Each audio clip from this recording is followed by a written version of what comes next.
जय सिया राम। मैं आचार्य राजेश श्री राम जन्मभूमि अयोध्या से। प्रिय दर्शकों, 15 जुलाई से लेकर के 12 अगस्त के बीच भाग्य, धन और ज्ञान के कारक ग्रह देवगुरु बृहस्पति अस्त हो रहे हैं। आप सभी जानते हैं कि जब कोई ग्रह सूर्य से एक निश्चित सीमा के अंदर आ जाता है तो सूर्य के प्रकाश से आच्छादित हो जाता है, जिसके कारण से वो अपना प्रकाश खो देता है। थंबनेल में आपने देखा कि 7 काम आपके बनेंगे, लेकिन 3 कामों पर विशेष सतर्कता रखनी होगी। किस तरह के काम होंगे? जिस पर विशेष सतर्कता न बरती तो वो बिगड़ सकते हैं। हम सब इस पर विस्तार से जानेंगे। तो मेष राशि के जातकों के लिए देवगुरु बृहस्पति आपके नवम भाव भाग्य भाव के स्वामी है और द्वादश भाव के स्वामी। अच्छा, भाग्य के देवता हैं, भाग्य देव, भाग्य के कारक हैं देवगुरु बृहस्पति। और मेष राशि के जातकों के लिए खूबसूरती यह है कि आपके भाग्य के कारक भी हैं। चतुर्थ स्थान पर उच्च के होकर गोचर कर रहे हैं। हंस पंच महापुरुष राजयोग बना करके चल रहे हैं। आप सब जानते हैं केंद्र का गुरु बहुत बली होता है और जब उच्च का हो जाए तो कहना ही क्या। लेकिन सूर्य अपने गोचर के दौरान जब यहां पहुंचेंगे और दोनों ग्रहों के मध्य जब 11 डिग्री का अंतर रह जाएगा तो देवगुरु अस्त हो जाएंगे। अस्त हो जाने में अर्थात अपना जो प्रभाव है, अपना तेज है, वो खो देंगे, या यो समझिए कि सूर्य के प्रकाश में विलीन हो जाएगा। अब भाग्य भाव के स्वामी का केंद्र में गोचर करना शानदार योग है। और दूसरा कि आपके लिए पंचम स्थान के स्वामी, 2 त्रिकोण के स्वामी एक साथ चतुर्थ स्थान पर गोचर करेंगे। 2 त्रिकोण के स्वामी अर्थात यहां के स्वामी सूर्य, यहां के स्वामी देवगुरु बृहस्पति चतुर्थ स्थान पर गुरु आदित्य योग बनाएंगे। अब जब सूर्यदेव ग्रहों के राजा होकर के देवगुरु बृहस्पति के साथ आएंगे, देवगुरु जब अस्त होंगे तो जिस स्थान पर देवगुरु बृहस्पति हैं या जिस स्थान पर प्रभाव डाल रहे थे, इस स्थान का प्रभाव देने में सक्षम नहीं हो पाएंगे। अर्थात भाग्य से जो आपको भूमि भवन वाहन का लाभ दिला रहे थे, उसमें 28 दिन के लिए एक डिले होगा, पाज होगा, थोड़ा रुकना पड़ेगा। इससे संबंधित कोई काम कर रहे हैं, थोड़ा सा आप रुक जाइए 28 दिनों के लिए। कुछ और करने की आवश्यकता नहीं है, बस थोड़ा सा पाज मोड में आ जाइए, थोड़ा सतर्कता से आगे बढ़िए। बहुत अनिवार्य है चलना। तो जैसा कि मैंने गाड़ी का उदाहरण देते हुए बताया, चलना अनिवार्य है तो बहुत सतर्क होकर के चलिए, क्योंकि आपके पास प्रकाश की कमी हो गई है, आपके स्वयं के प्रकाश की कमी हो गई है।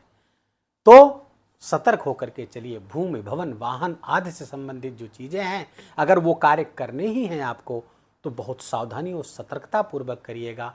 अन्यथा लिटिगेशन में मामला, भूमि की खरीद फरोख्त लिटिगेशन में फंस सकती है, मुकदमे हो सकते हैं, वाद विवाद हो सकते हैं, लड़ाई झगड़े की संभावना को बढ़ा सकते हैं, अचानक से समस्याएं आ सकती हैं।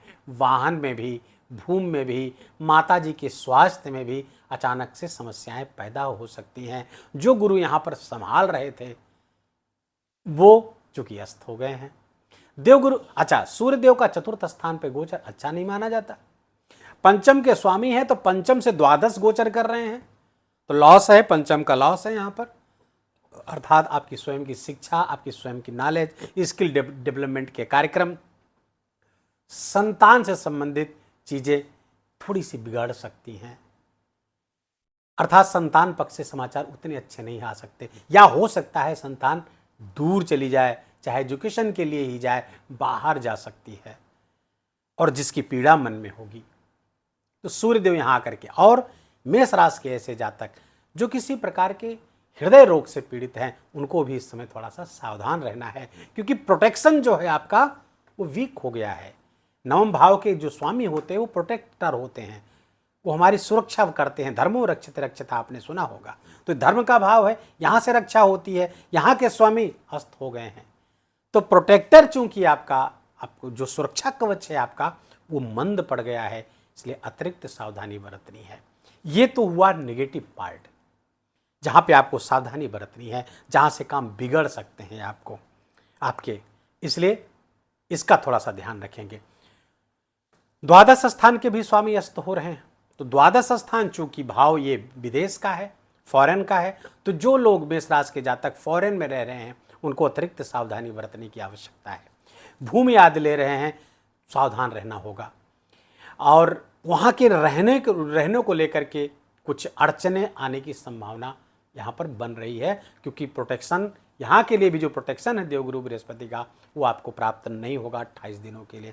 तो इस 28 दिनों में कोई ऐसे काम ना करें जिसके कारण आपको फाइन चार्ज, अगर आप विदेश में रह रहे हैं तो आपको सावधान रहना, अन्यथा वहाँ की सरकार के कानून के आधार पर आपको थोड़ा सा दंड मिल सकता है, कुछ परेशानियां आपको उठानी पड़ सकती हैं, इसलिए बहुत सतर्क रहने की आवश्यकता रहेगी। लेकिन अब आइए सकारात्मक पक्ष पर आते हैं।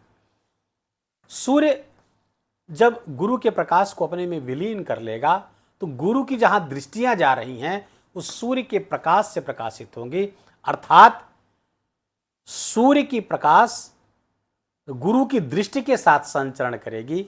जब दो ग्रह युति में होते हैं तो संयुक्त दृष्टि प्रभावित होती है, ज्योतिष का नियम है ये। तो अब देवगुरु बृहस्पति की दृष्टि जहां जहां जाएगी सूर्य के प्रकाश के साथ जाएगी, अर्थात जहां जहां दृष्टियां पड़ने पड़ेंगी देवगुरु बृहस्पति की, वो भाव बढ़िया पुष्पित पल्लवित होगा, उस भाव से अच्छे समाचार प्राप्त होंगे, सफलता प्राप्त होगी। अच्छा, अब देखिए दृष्टियां कहां पड़ रही हैं। देवगुरु बृहस्पति की जो 5वीं दृष्टि आपके अष्टम भाव पर पड़ रही है और सूर्य से संयुक्त है, तो यहां पर जब दृष्टि पहुंचेगी तो आपको अचानक से लाभ के अवसर प्राप्त हो सकते हैं। देवगुरु बृहस्पति की पवित्र दृष्टि यहां आ रही, यहां पे गंगा जल का छिड़काव हो रहा, अमृत का छिड़काव हो रहा है, तो जो प्रॉब्लम्स हैं, जो ऑब्स्टेकल्स हैं, उस पर आप प्रभाव बनाए रखेंगे, आप उस पर हावी रहेंगे, अर्थात समस्याओं से निकलने का जो रास्ता आपको देवगुरु बृहस्पति पिछले 2 जून से सुझा रहे थे, दिखा रहे थे, वो मिलता रहेगा। उपासना साधना के लिए समय बहुत अच्छा है और रिसर्च आदि के कार्यों के लिए भी बहुत अच्छा है, क्योंकि पंचमेश, साथ में पंचमेश की संयुक्त दृष्टि यहाँ आ रही है, तो रिसर्च के लिए बहुत अच्छा रहेगा। अगर जो लोग भी डीप नॉलेज कहीं पे ले रहे थे उनके लिए। दूसरा, आध्यात्मिकता के लिए बहुत अच्छा है, साधना के लिए बहुत अच्छा है, और ससुराल पक्ष से आकस्मिक लाभ के योग भी बन रहे हैं। बदलाव से यदि पिछले दिनों से परेशान है तो बदलावों पर ब्रेक, जब से आपने देखा होगा जून के बाद से बदलावों पर ब्रेक लगा है, या परिस्थितियां पहले से ज़्यादा बेटर हुई हैं और ये निरंतर बेटर होती रहेंगी, इसमें कहीं कोई दो राय नहीं है। अब 7वीं दृष्टि देवगुरु बृहस्पति की 10वें स्थान पर पड़ रही है, ये बड़ा खूबसूरत है, इसको जरा समझिएगा। देवगुरु बृहस्पति की दृष्टि यहाँ आ रही है, सूर्य की भी दृष्टि आ रही है, संयुक्त दृष्टि 10वें भाव को प्रभावित करेगा। 10वें अर्थात 10वें स्थान के जो स्वामी हैं देवगुरु बृहस्पति की राशि पर ही गोचर कर रहे हैं, तो अर्थात देवगुरु बृहस्पति की दृष्टि जहां आ रही है उसका स्वामी देवगुरु बृहस्पति की राशि पर शनिदेव गोचर कर रहे हैं, तो यहां पर देवगुरु बृहस्पति बहुत ही शानदार परिणाम कर्म क्षेत्र में लाते हुए दिख रहे हैं। सूर्य का प्रकाश यहां पर पड़ रहा है, डायरेक्शनल स्ट्रेंथ दृष्टि को प्राप्त हो रही है, तो फलता कर्म के क्षेत्र में थोड़ी सी मेहनत के साथ आपको सफलता मिल रही है, अचीवमेंट मिल रहा है। कोई सरकार से जुड़ा कोई बड़ा प्रोजेक्ट आपको प्राप्त हो सकता है। मेष राशि के ऐसे जातक जो सरकार से जुड़े हुए हैं, सरकारी नौकरी करते हैं, या सरकार से जुड़कर कोई अपना आपका वेंचर है, सरकार से जुड़ करके कोई ठेकेदारी का काम है, इन सब के लिए ये 28 दिन बड़े शानदार होने वाले हैं। इवन जब तक 17 अगस्त तक सूर्यदेव यहाँ रहने वाले हैं तो 17 अगस्त तक का ये समय बहुत अच्छा रहेगा। 12 अगस्त के बाद तो देवगुरु बृहस्पति का उदय हो जाएगा, तो और अच्छे परिणाम देंगे। तो कुल मिलाकर के कर्म के क्षेत्र में कोई बड़ी उपलब्धि आपकी प्रतीक्षा कर रही है, कुछ बड़ा अचीवमेंट प्राप्त हो सकता है। नौकरी की तलाश थी तो नौकरी पूरी हो सकती है, नौकरी की तलाश पूरी हो सकती है, क्योंकि देव ये 6ठे स्थान के स्वामी बुध का भी गोचर बहुत अच्छी स्थिति में चल रहा है, वो आगे के वीडियो में आप पता चलेगा आपको। और चूंकि शनिदेव रेवती नक्षत्र में गोचर कर रहे हैं, रेवती नक्षत्र के स्वामी बुध हैं, बुध आपके लिए सेवा के स्वामी ही, सर्विसेज के स्वामी हैं, और वर्तमान में मिथुन राशि पर गोचर कर रहे हैं, फिर आपके यहीं पर आने वाले हैं। कुल मिलाकर आने वाला जो समय है वो आपके लिए बहुत शानदार है, कर्म की उपलब्धि के लिए, कार्य की उपलब्धि के लिए नई पद प्रतिष्ठा, नौकरी, नया प्रोजेक्ट प्राप्त करने के लिए ये बहुत अच्छा समय रहेगा। अब देखिए, देवगुरु बृहस्पति और सूर्य की दृष्टि आपके द्वादश भाव पर पड़ेगी, व्यय भाव पर पड़ेगी। यहां पर शनिदेव विराजमान है। अच्छा, देवगुरु बृहस्पति की अपनी ही राशि है यह, तो यहां पर देवगुरु बृहस्पति और सूर्य की जो संयुक्त दृष्टि जाएगी द्वादश स्थान पर, तो ये एक बात थोड़ा सा है कि खर्चे तो थोड़े बढ़ सकते हैं, लेकिन सही दिशा में खर्चे होंगे। खर्च करने के बाद आपको पछतावा नहीं होगा कि हमने गलत तरीके से खर्च कर दिया या गलत जगह खर्च कर दिया। फिर भी अपनी आय के साथ सामंजस्य बिठा करके चलेंगे तो ज़्यादा बेहतर रहेगा। इनकम के साथ सामंजस्य बिठाना आवश्यक है, क्योंकि कमाने से ज़्यादा महत्वपूर्ण है खर्च करना।